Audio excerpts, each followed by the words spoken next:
राज्य में आसंता काली शेष निर्वाचन बड़चणारे चलित वर्ष जून 1 रे हेबाकु थिबा साधारण निर्वाचन प्रचार भूषंडीपुर पंचायत शेष में आयोजित होइथिबा रैली रे योगदान करिसेंति विधायक प्रार्थी अमर नायक। प्रथमे ସେହି ଗ୍ରାମର ଗ୍ରାମ ଦେବତୀଙ୍କ ଠାରୁ ଆଶୀର୍ବାଦ ଗ୍ରହଣ କରି ପରେ ଶହ ଶହ ସମର୍ଥକଙ୍କ ଗହଣରେ ଏକ ମୋଟରସାଇକେଲ ଶୋଭାଯାତ୍ରାରେ ବାହାରି ଗ୍ରାମ ପରିକ୍ରମା କରିଥିବା ସମୟରେ ଭୂଷଣ୍ଡୀପୁର ପଞ୍ଚାୟତ ଏବଂ ଦର୍ପଣ ପଞ୍ଚାୟତରୁ ବହୁ ବିଜେପି ସମର୍ଥକ ତାଙ୍କ ସହ ଯୋଗ ଦେଇଥିଲେ ଏବଂ ଆସନ୍ତାକାଲି ଶେଷ ନିର୍ବାଚନରେ ତାଙ୍କୁ ବିପୁଳ ମାତ୍ରାରେ ଭୋଟ ଦେବା ପାଇଁ ମଧ୍ୟ ସେ ଜନତାମାନଙ୍କୁ କହିଥିଲେ। ଯାଜପୁର ଜିଲ୍ଲାର ଭୂଷଣ୍ଡପୁର ପଞ୍ଚାୟତରେ जे कि भारतीय जनता पार्टी जे अच्छा कैंडिडेट आज अमर नायक आज एक शोभा यात्रा कर शोभा यात्रा आप शुणुले जे यही पूर्वतन जो आमर पंचायत इलेक्शन गला पंचायत इलेक्शन सरपंच प्रार्थी होते एवं आउ जड़े युव संगठक थे हरिशंकर पंडा सी भी कहते जे जो वर्तमान जो स्थिति रही बड़चणार भोटियर भाई भौणी मैंने माटीर पुओ को भोट देवे। ये बीजेपी संख्या नुहे ये राष्ट्रीयतार संख्या राष्ट्रवाद विश्वास रखुवा माँ माटी की भल पाऊा लोक संख्या आस्ते आस्ते देखिए बड़चणा माँ माटी की भल पाऊा लोक मैंने एकाठी अहंकारी व्यवस्था विरुद्ध लड़ुंट जवाब जोरदार देवे 1 तारिख दिन जवाब बराबर हम एवं आप देखिए 4 तारिख दिन जो राय आसब राज्यवासी चकित हेबे एवं निशा खसीज विजु जनता दल मंगुआलंकर जो मैंने बड़चणावासी नेतृत्व को उपहसित अपमानित कर भूषणपुर पंचायत ये थिला अमर बाबूंकर एटा आगु 19 मसीह सी बहुत व्यवधान जीतले 263 खंड भोट व्यवधान जीतले किंतु एथर सोमठ गाँव लोक पंचायत लोक समस्ते चिंता कर माटीर पुओ को देखिए आ भूषणपुर पंचायत जो असम्मानित होती अमर बाबू टिकेट काटला से समस्ते चिंता कर माटीर पुओ को भोट देवे। बड़चणार स्थिति बीजेपी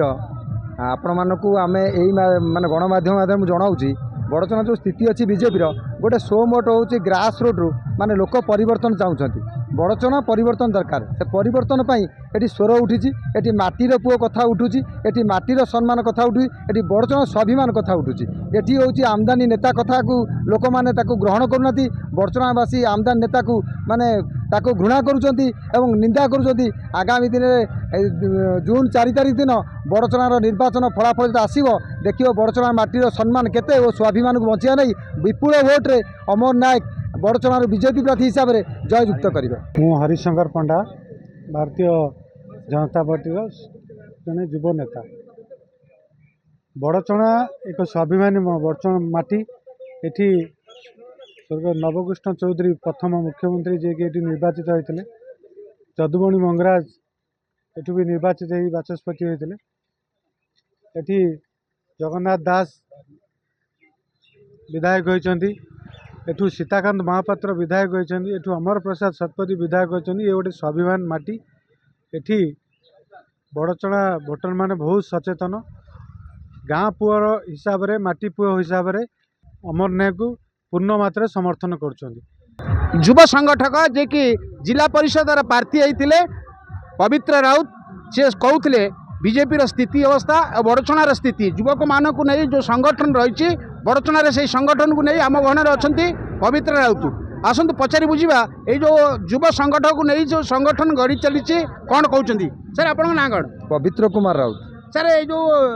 बीजेपी स्ट्रेंथ बढ़ी चली कौन कहे आप? बीजेपी एटी नरेंद्र मोदींकर जो भली माने काम एवं जो भली विकास होची सेठी लोक माने अनुप्राणित होई साधारण लोक अनुप्राणित होई नरेंद्र मोदी सांगे माने आगे जावाई चेष्टा कर नरेंद्र मोदी को जययुक्त कर चिन्ह भोट देवाई आगामी दिन आगे चलते। बड़चणार स्थिति कौन अच्छी? बड़चना स्थिति आपण मानक मु जनाऊँगी बड़चना स्थिति आगामी दिन जून 1 तारिख दिन भोटिंग और जून 4 दिन फलाफल में आपण मैंने जानीपर बड़चना स्थिति कौन और भारतीय जनता पार्टी केते भल पाती लोक मैंने केते अमर नायक को भल पाती। ये चलता भूषणपुर पंचायत संयोग कार्यक्रम एवं शोभा यात्रा ये शोभा यात्रा युवक मैंने देखो समस्ते नाली कपड़ा पकड़ आप जो युवक कौन कहे? बापू भाई जून 4 बहु भोट ये आग्रह जीतबे बीजेपी बहु भोट आग्रह माटी पुओ को सम्मान दबा बहुत माटी पुओ को बड़चणावासी स्वाभिमान हिसाब से माटी पुओ को जययुक्त कराइबे। बड़चणावासी माटी पुओ को सम्मान देवे एवं बीजेपी के जिते बोली युवक मैंने आउ जन युवक अच्छा कौन कहते आप जो नाली पताका पकड़ कौन कहे हम तो बापू भाई बापू भाई वोट पाई बापू भाई भोट कौट देवे बापू भाई बापू भाई की वोट देवे फूल आप शुणुते युवक मानकर जो रही उन्माद रही उन्माद रे आउ जन युवक अच्छा कौन कहे तुम ना कौन प्रकाश चंद्र साहनी कौन कौन कहे एटी खेल हम बर्चणार ए वर्ष बापू भाई उड़ी उड़ी आसब आमर बापू भाई जिंदाबाद जिंदाबाद जिंदाबाद बापू भाई जिंदाबाद युवक मानकर उत्साह किपर रही ये हूँ भूषुंडपुर पंचायतर स्थिति।